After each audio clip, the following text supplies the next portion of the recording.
What's up, YouTube, and welcome to another exciting personal finance video where I'm talking about things like gold and silver, precious metals, the stock market, real estate, investing, all that good stuff. If you're into that stuff, guys, please like this video, subscribe to my channel, and check out my website, My Road to Wealth and Freedom. I'll put up a link in the description below. Um, Quick disclaimer, guys, I'm not a financial advisor, so please do your own research before you do anything like go out and buy things like gold or silver, invest in stocks, or follow any of the strategies that I mention on this YouTube channel for building wealth. Okay, guys, this is probably going to be my last video before Christmas. So I just thought I'd wish you all happy holidays, all the best in 2021. Keep with it, keep building wealth, keep on stacking. You guys are killing it out there. I just want to kind of talk about some of the things that I'm going to be doing at the end of each year, as I'm sure all of you guys do. I just like to think about, where I've been in the past year, financially, personally, professionally, and where I kind of want to be a year from now. That's kind of how I live my life, and I plan from year to year. I say 1 year from now, where do I see myself? What do I want my net worth to be? What do I want my passive income to be? What do I want how big of stack do I want? How much debt do I want to carry? And I just kind of, formulate a plan based on the answers to some of those questions. How much do I want to save? How can I make more money? Is there a better use of my own personal time that maybe could go to grow a business or start up a new business, or maybe get back into the real estate game, that type of stuff. So, and this year I've been thinking a lot. This has been a crazy, crazy year. As I said in my prior videos, my net worth was all over the place this year. And I'm very fortunate that everything kind of worked out. I'm way better off today than I was at the very beginning of the year. And when we experience a year like 2020, how many people can really honestly say that? So I do count myself very fortunate indeed, and I hope all of you have good fortune. These are tough times, and it looks like it's going to be a pretty tough winter before some of this stuff gets worked out. And as I've been saying on this channel, basically all year, it's I see a lot of the financial problems not going away. Things might get better. Employment metrics may improve in the coming year, but I do think there's been a lot of damage done, and I don't think that's been fully accounted for yet. And interestingly enough, the Canadian Central Bank chief, a guy by the name of Tiff Macklem, he was asked a question about, the Canadian dollar strengthening against the U.S. dollar recently, and whether or not any of his policies at the bank, they're doing quantitative easing as well, and they're monetizing all sorts of government debt. He was asked if any of his policies are to blame for the strong dollar or for this rising dollar. And I don't know, I forget his answer exactly. He was kind of probably dancing around the question. But one of the really eye-opening things he said is, I'm going to paraphrase here, look, people, what we're trying to do is stave off deflation. There's massive deflationary forces at work. We've heard Fed Chairman Jerome Powell mention that. We've heard, people from the IMF and all sorts of central bankers and stuff. They know what's kind of coming, and they're doing everything they can to kind of prevent that.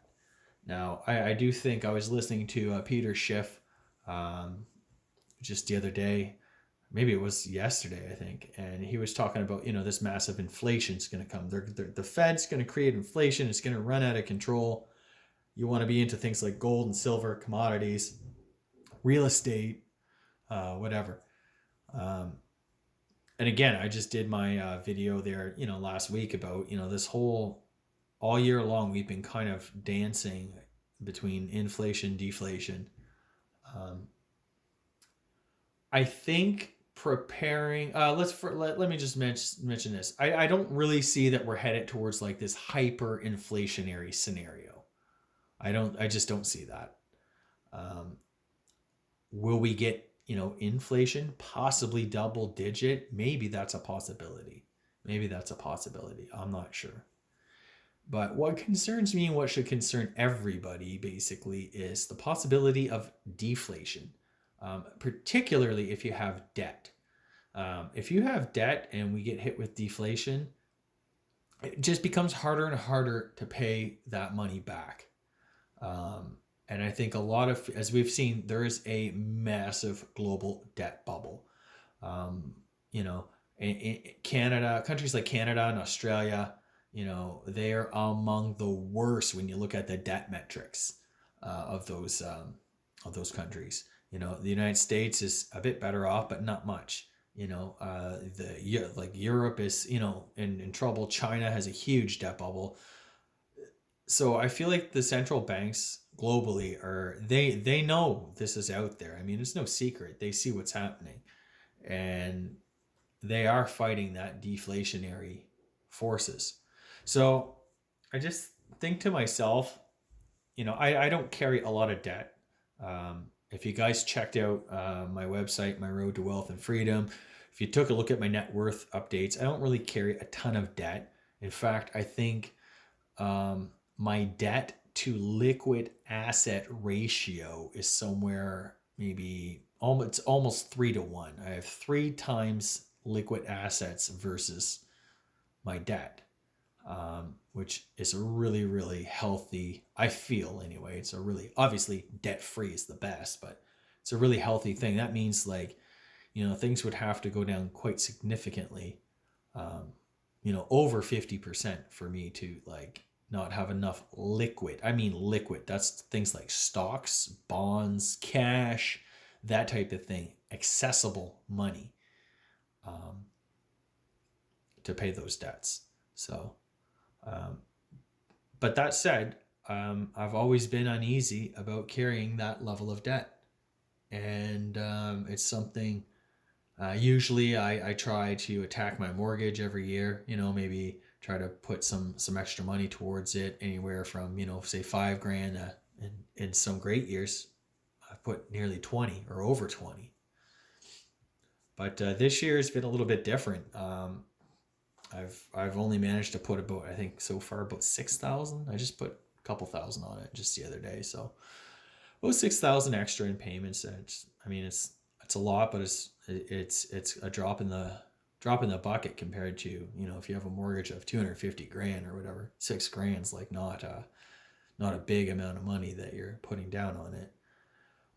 But every little bit counts, and whenever I'm at this point where I'm kind of am today, I have a little bit of cash. I'm making some extra cash and stuff, and I'm just like, okay, well, what do I want to do with these dollars?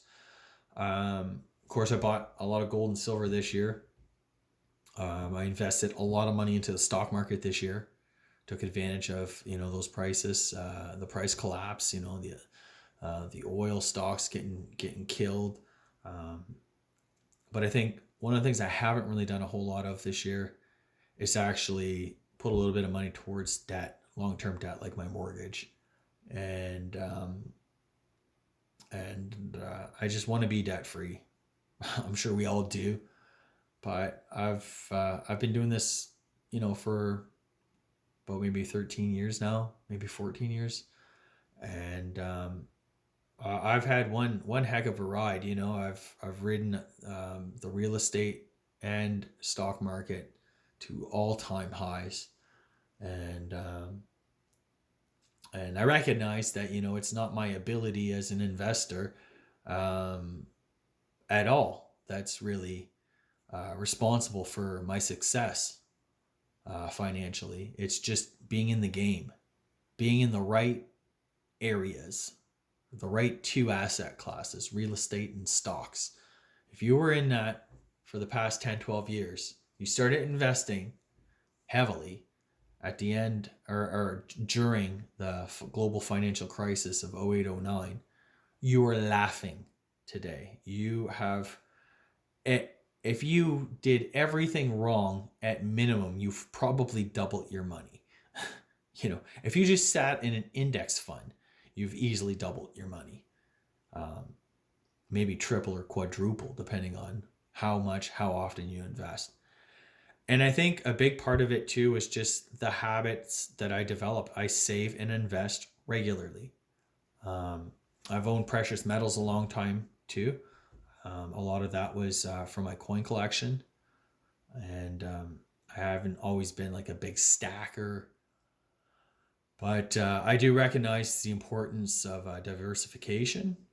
And this year, when everything went down back in March, I did have a little bit of gold, but I mean, let's face it, I didn't feel like I had enough. If you have a couple ounces of gold, you're better off than the average guy who has zero. But that's not exactly a life-changing amount either.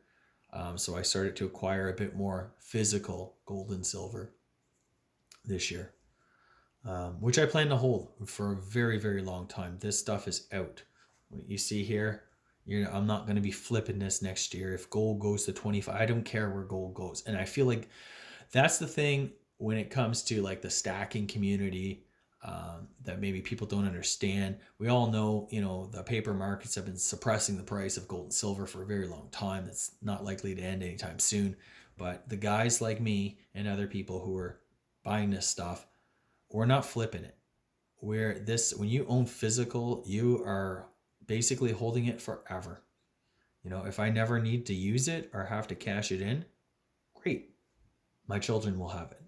It's something that can be handed down, can be part of generational wealth, because one day we may need this. One day it may be worth a heck of a lot more than it is today. An interesting thing I saw last week, on a side note, I was on that the U.S. debt clock. I forget what it's called, usdebt.org or something like that. Go check that out. It's really kind of an eye-opening thing. But in addition to like the trillions and trillions, it's like kind of a layout. It's in real time, so you can see the debt accumulation, the interest and stuff like that. The amount's growing. But the interesting thing, down to the bottom right-hand corner, it has, a ratio of the amount of outstanding money and debt to gold ratio. What the price of 1 ounce of gold would be. And to my astonishment, it was like $33,480 per ounce. Today, this was a pretty decent week for gold and silver after getting killed the past, month. Gold, an ounce of gold closed, I think Friday, $18.88 US. So what's that? And I know guys like Jim Rickards and that, they've said, gold can go to 40,000 or 30,000 or something like that. And I mean, they're probably right. Will it ever go there? I don't know. I'm not sure. I don't really think we'll see that kind of price for gold in my lifetime. But like I said, that's not why I'm buying gold. I'm not buying gold so this stuff goes to 30 grand an ounce. Because if it goes to that kind of price, basically all my investments would be wiped out.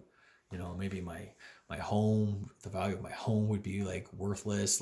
But yeah, I got 10 ounces of $30,000 gold. So I don't ever wish that to happen. I don't seriously think that will happen. But it could potentially happen maybe in 20, 30 years. I don't know. We'll see where we're at the end of this decade. But that said, I am looking at picking up a 2021 Maple Leaf Gold Maple. I was looking at them. I've been picking up a few of these.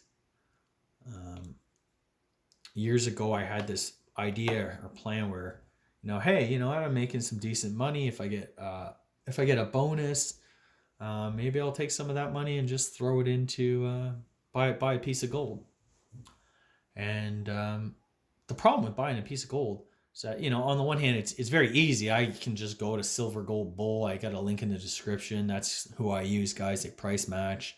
Um, I don't want to kind of pump them too much, but I've had good luck with them. They're fast shipping, secure shipping.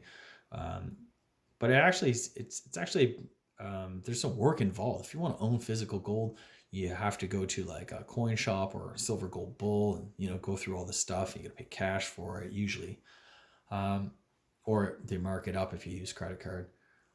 But yeah, I for whatever reason I didn't stick with it, and it's really too bad because even if you buy an ounce a year, let's say, over 10, 20, 30, 40 years, you got, a good chunk of gold, right? 30 ounces, say 30 years, 30 ounces. I mean, that's not too bad.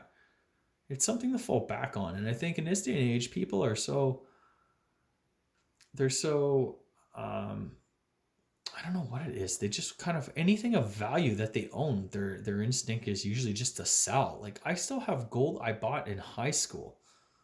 I still have coins that I bought when I was 8 years old. Sterling, silver, old nickels, and dimes and stuff like that. Like I don't know, like I'm not like a hoarder, but I do, I do recognize when you own things that have like intrinsic value, you want to hold on to it. You want to keep it.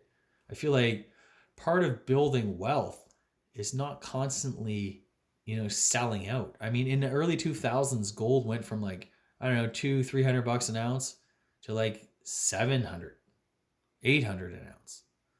Um, Now, had I went and just cashed in all my gold and my silver at that time, now look at where it is today.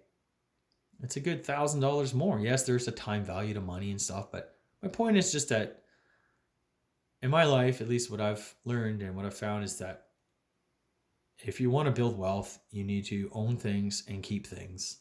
Um, but yeah, so I just want to move back to kind of paying down some debt. Deflation is really a killer if you have debt.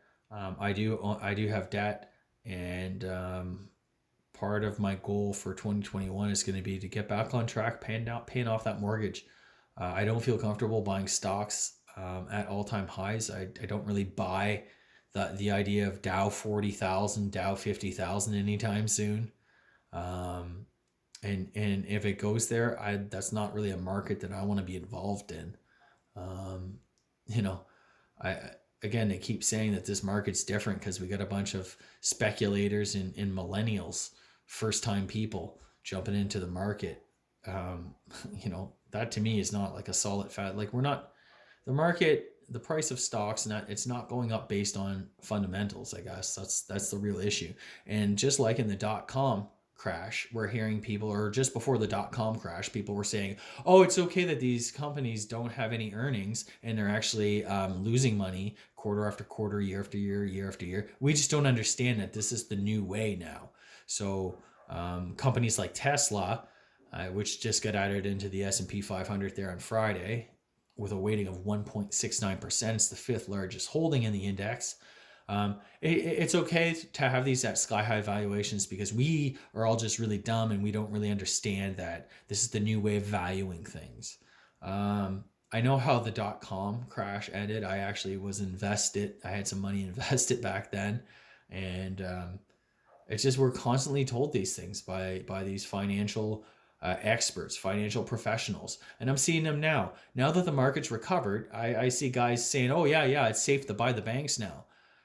When they were telling you, 2-3 months ago, when banks were trading like they're going out of business, they're saying, "No, don't buy them. I wouldn't touch those with a 10-foot pole," and blah blah blah. This is the problem. This is like basically the herd mentality. It's everybody, and same with oil. I was buying those oil stocks, and every day, every analyst, every commenter, "Oh, that's where money goes to die," and stuff like that. The oil sector. And I wouldn't touch that. Now they're all saying, "Oh, it's strong fundamentals are developing in 2021. Jump on the oil bandwagon." Yeah, now that they're up 40%.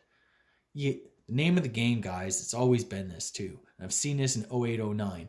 Um, these professional money managers, they're always telling you to not buy when the stocks are on sale and to wait for the market to recover, probably once they've established their positions. then you can buy. It's this biggest sucker trade ever, and it's just getting worse. So um, my approach has always been buy what nobody wants, buy what's cheap.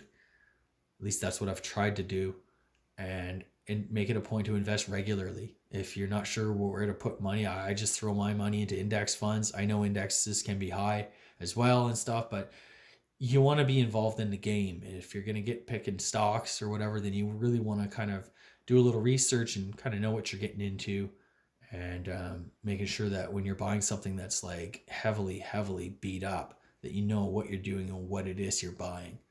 Um, I was fortunate that a lot of my companies this year, um, they're the old economy stocks, things like banks and utilities, pipelines and oil, and insurers, and that they were all really beat up, and they offered a lot of value. Since November, they've climbed quite a bit. I'm not convinced the value is there anymore. In fact, I think we could get a pretty big pullback. I'm actually expecting one. I know Congress is going to throw out some stimulus soon, but I just don't buy that. Everything's going to just be all right. And now we're seeing that there's this new strain kind of coming out of the UK, and they seem to be very worried about that. So there's still a lot of uncertainty. We're not out of the woods yet. We very well may be, but I do think like the time to have really jumped into stocks was back in September and in October, before the big massive run up and rally. Um, if you missed it, I would wait. You're going to get another opportunity. But in the meantime, you might want to take a look at some other things that offer some pretty decent value. If you don't own any gold and silver, maybe you want to add a little bit of that just as a hedge, like I've been doing. Um, and hopefully, yeah, everything kind of works out. But that's my approach. I like to build wealth like everyone else, but I like to build wealth that's on a solid foundation. I don't want to have a lot of debt. I want to have a lot of assets that I own. I don't want any. I want to be like allergic to debt. Um, because anybody can borrow. I've seen a lot of finance bloggers, they're like, oh yeah, I got a net worth of like 10 million or 1 million, 5 million, whatever.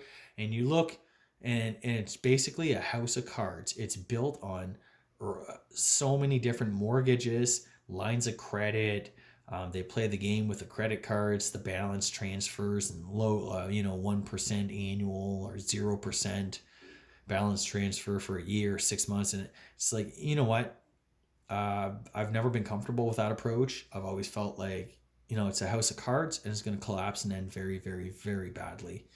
Um, I, I really do feel that one of the keys to building wealth, building stable, successful, long-term wealth, has always been to not carry any debt and try to get out of your mortgage. Um, Try to get rid of your mortgage debt. And then that way there, it really doesn't matter. You have very low overhead lifestyle costs, and, have a decent emergency fund, have your investments, and you're probably going to be good to go. I don't really see at this stage in the credit cycle to take on a whole lot of debt. I know there's record low interest rates, but we have sky high asset prices. Why would you want to take out a massive loan or a mortgage and buy something at an all-time high just because money's cheap? That to me is insane. Um, so so I am exercising some discipline. I'm not jumping in. In fact, I'm doing the opposite. I'm trying to get out of debt. I'm trying to pay extra on my mortgage. I'm trying to like own things outright, like gold, silver, things that have no liability on it or no counterparty risk. Um, I don't borrow to invest a ton of money, although I am. I'm trying to kind of unwind that right now. And I do feel if there is going to be this big collapse, money will be even cheaper. And I'm going to be able to take advantage of all these people who made a dumb move and took out massive debt and bought something. And maybe I'll pick it up for half of what they paid. So anyway, it's a game of patience. But anyways, guys, I've gone on for a lot longer than I honestly thought I would go on. So Merry Christmas, Happy New Year, Happy Holidays. I wish you guys all the best in 2021. Hope you've enjoyed these videos. If you haven't done so, subscribe to my channel, like the video, check out my website, My Road to Wealth and Freedom. I'm throwing up my 2021 goals pretty soon. I got my passive income statements, and I try to write some really decent, insightful articles on things like alternative investments, gold, silver, bullion coins, the best ones to buy, rare coins. I got rare American coins, rare Canadian coins, all sorts of stuff. Check that good stuff out over the holiday break. And yeah, guys, take care. All the best in 2021.